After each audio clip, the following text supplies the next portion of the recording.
Un mort ne peut rien faire. On a beau lui parler, il ne peut pas répondre. Peu importe combien nous le bougeons ou le touchons, il ne réagit pas car il n'a pas de vie.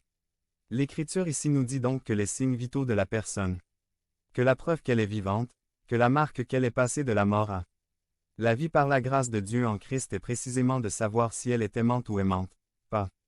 La preuve de la vie en Christ est la capacité restaurée d'aimer.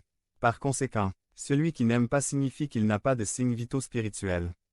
Et le sérieux d'aimer est clarifié, le sérieux de ceux qui se caractérisent par haïr au lieu d'aimer est clarifié, il est clarifié que celui qui est au lieu d'aimer montre la preuve de son état de mort en devenant un meurtrier. La haine est la base du meurtre. Ne pas aimer est la formule pour tuer. Et celui qui a la vie de Jésus en lui ne peut pas désirer tuer son frère, parce que la vie qui est en lui l'en empêche. Tant que celui qui est mort, il assassine aussi en n'aimant pas son frère et par cela il montre qu'il n'y a pas de vie éternelle permanente en lui. En bref, mes frères, chaque fois que nous nous aimons les uns les autres, nous marquons la preuve que nous sommes de vrais enfants de Dieu, car si Dieu ne nous avait pas donné la vie en Christ, nous ne pourrions tout simplement pas aimer. L'amour marque la preuve que Dieu a accompli le miracle de la grâce en donnant la vie à nous qui, sans Christ, étions morts. Et maintenant, parce que nous avons la vie, nous avons été habilités, formés et envoyés à l'amour.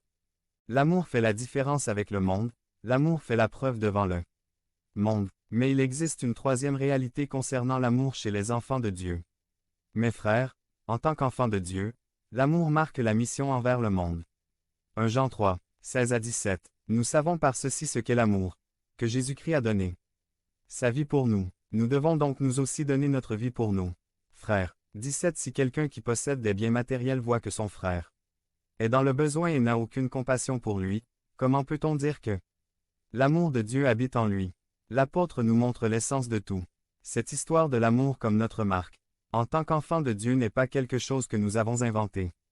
C'est elle apostrophe, essence même de l'Évangile, la bonne nouvelle que Jésus-Christ a donné sa vie pour nous, nous qui ne méritions rien, qui étions morts dans nos péchés et nos crimes. Loin de Dieu, séparés de sa présence, ennemis du Seigneur, et il nous aimait. Et, non seulement il a dit qu'il nous aimait, ou seulement exprimé la bonne intention de faire quelque chose pour nous, mais il s'est donné, tout ce qu'il avait, tout son être pour nous. 525. C'est de cela dont nous parlons lorsque nous parlons d'amour. Non pas d'émotions volatiles ou éphémères, mais de décisions et d'actions décisives qui recherchent le bien de l'autre personne. Le Christ est allé au-delà des mots pour atteindre des faits concrets et observables. Et l'instruction nous est répétée. Nous devons donc donner notre vie pour nos frères. Oui, nous sommes envoyés à aimer, comme nous avons été aimés. Si nous avons expérimenté l'amour de Jésus-Christ dans notre vie, nous ne pouvons rien faire d'autre qu'aimer. C'est pourquoi il donne l'exemple de l'absurdité de dire que l'on aime Dieu si, ayant l'opportunité et la capacité de montrer de la compassion pour son frère dans le besoin, on refuse de le faire. L'amour du Christ dans nos cœurs est si réel et si envahissant que ne pas aimer est une contradiction, un court-circuit, une incongruité monumentale. L'amour que nous avons reçu nous pousse à la mission d'aimer comme nous avons été aimés de manière pratique et significative dans notre environnement. Joanne termine ce paragraphe avec une instruction que nous devons ramener à la maison. Jour et le reste de notre vie.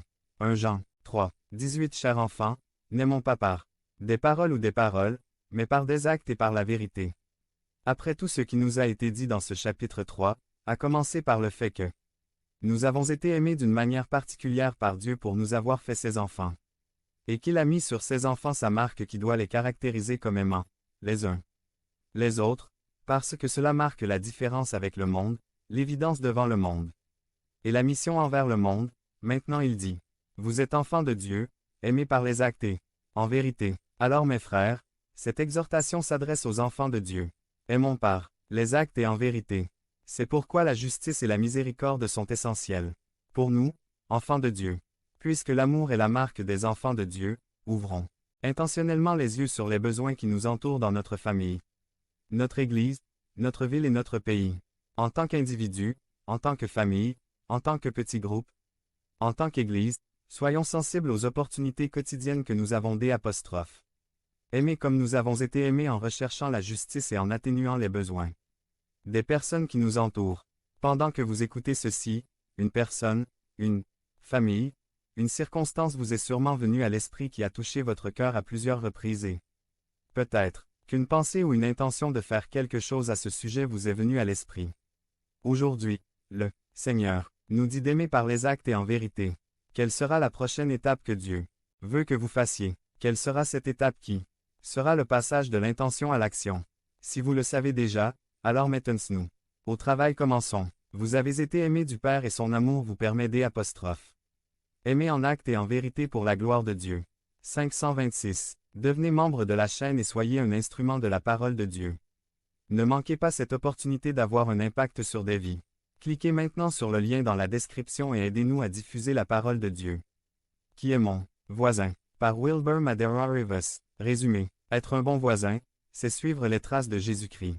Un jour, je quittais le bureau pour rentrer chez moi quand, à l'entrée des installations, j'ai rencontré une inconnue. Cette femme m'a raconté que son fils était très malade et qu'ils allaient faire des études à l'hôpital neuropsychiatrique et pour cela, elle demandait une aide financière. Je lui ai posé quelques questions pour mieux comprendre la situation et ce qu'il avait besoin pour l'étude était un montant qui était dans mes possibilités. L'étude devait avoir lieu le lendemain à 6 heures du matin, alors je lui ai dit, « Écoute, emmène ton fils sur place, je me présenterai à ce moment-là et je payerai la facture pour que ton fils soit soigné. » La personne a semblé être d'accord, m'a remercié et est partie.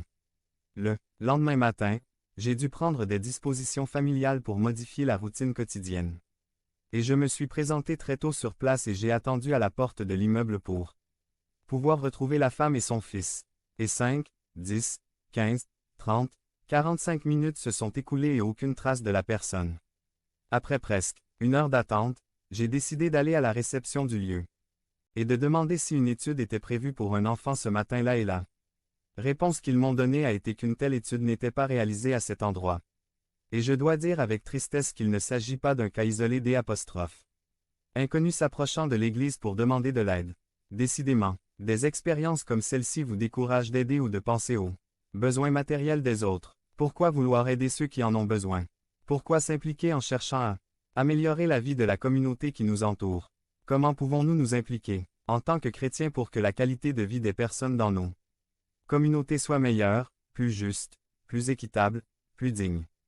Comment pouvons-nous contribuer à la paix et à la tranquillité dans notre quartier, notre ville et notre pays? Autant de questions liées aux questions de justice et de miséricorde, qui constituent notre nouvelle série de sermons.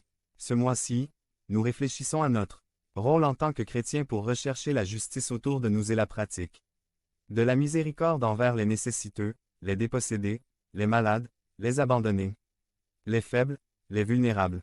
Nous espérons que nos réflexions bibliques nous mèneront à des actions saintes pour la gloire de Dieu. La semaine dernière, nous avons parlé de pourquoi la justice et la miséricorde. Et aujourd'hui, nous aborderons le sujet de l'amour du prochain ou de qui est mon prochain.